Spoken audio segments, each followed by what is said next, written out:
A pretty mom, a beautiful home in a Connecticut suburb, and yellow crime scene tape wrapped around the yellow house. Who killed Connie DeBate? Hey, Mr. DeBate. I'm Jason Matera with Crime Watch Daily. Just a few questions. Sir, we're trying to get to the bottom of what happened to your wife. You don't want to give a comment? The murder is a mystery townspeople wanted solved. Was Connie the victim of a home invasion, as her husband Rick claims? Or was she collateral damage in a love triangle turned deadly? The DeBates' house is set back at the end of this long driveway here in Ellington, Connecticut, just outside of Hartford. It was just 2 days before Christmas. A security alarm went off. State police rushed inside, and that's when they found Connie DeBate in the basement, dead from multiple gunshot wounds. It was 10:15 a.m. Cops arrive at the DeBate house. The police radio says a masked man wearing camouflage is seen running away. Oddly, the house is filled with smoke. Inside, cops find Connie, a pharmaceutical rep, and mother of two, dead from 2 bullets. They find Rick tied to a folding metal chair, moaning, telling cops, quote, they're still in the house.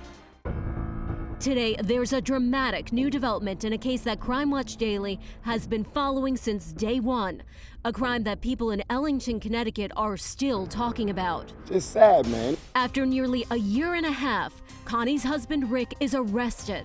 And you'll be stunned when you hear how cops say a Fitbit bracelet ties him to the killing. Charges including murder in the first degree. At DeBate's first court appearance, his family and friends were silent. Do you think he's innocent?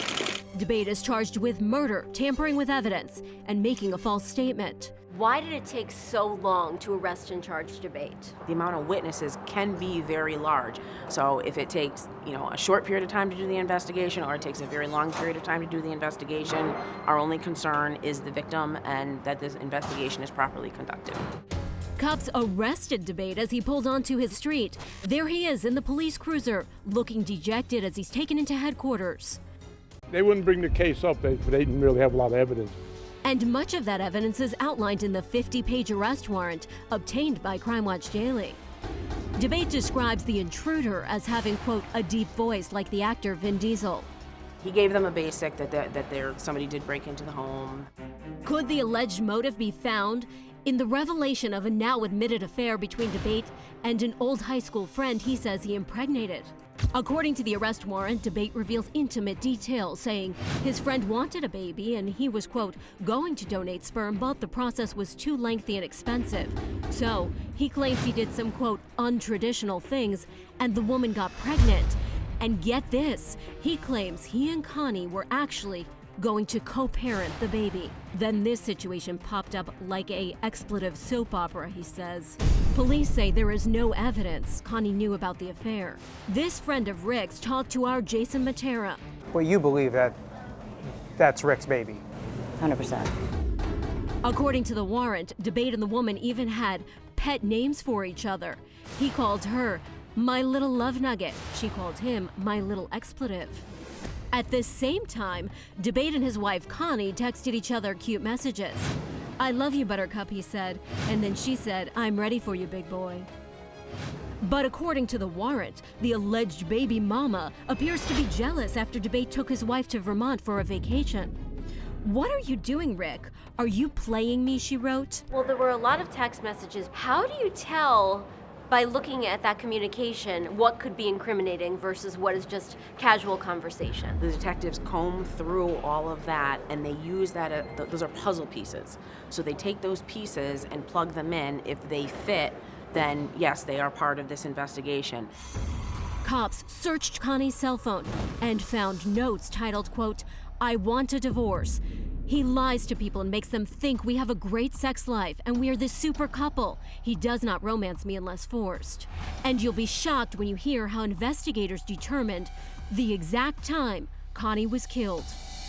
Trooper First Class Kelly Grant says Connie wore a Fitbit, a fitness device worn on the wrist that tracked her heart rate and her body movements. So once that movement stops, the Fitbit stops. Detectives were able to determine the time that Connie unfortunately stopped moving. According to cops, Connie's Fitbit stopped registering movement at 10:10 a.m. That's 1 minute before the burglar alarm went off, and apparently before any possible intruders would have entered the house. Crime Watch Daily is on the scene looking for answers. All right, so we are going up to the door here. I went to the house of the alleged mystery mistress. We're not revealing her name to protect her identity. She lives in a nondescript brick house, the kind you'd find in any town in New England. No one answered, but I found this apparently unopened letter tacked to the front door. And see this letter from the department, State of Connecticut Department of Children and Family Services. A letter from them in the door. We just went up there, I knocked on the door, I rang the bell. Nobody answered, but someone did pull one of the shades down. Multiple sources told us who they think the woman is. We found her carrying a baby at a swap meet, held at a drive-in movie theater where, ironically, Boss Baby was playing. Is that the Rick's child? No comment. Go away, please. You don't want to talk about it at all? No, thank you. No comment. I don't have a comment. If you have anything else you'd like to say, you can pick it up with my lawyer. Who's your lawyer? I'd be happy to do that. I'm not trying to be... I have no comment. DeBate's attorney says he's innocent.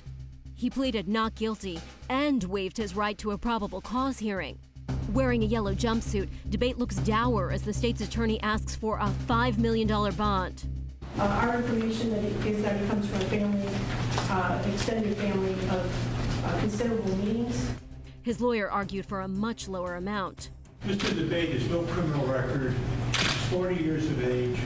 He has deep roots in the community. The judge agreed, setting the bond at $1 million, and incredibly, he bailed out. We went to the home of DeBate's parents. Oh, I just saw Rick. I just saw him peek his head through the front door. And now they're shutting the shades. I just saw you through the front door. Can you just answer the door and give your side of the story? We just want to know if you killed your wife. No one came to the door. So he's definitely in there. So I called his father to try and get his comment. My name's Amy Dash with Crime Watch Daily. We just wanted to see if anyone would be able to say anything to us on your behalf, just to get your side of the story. I'm not home right now. I'm sorry. Well, did your son kill his wife? Okay. So hung up on me.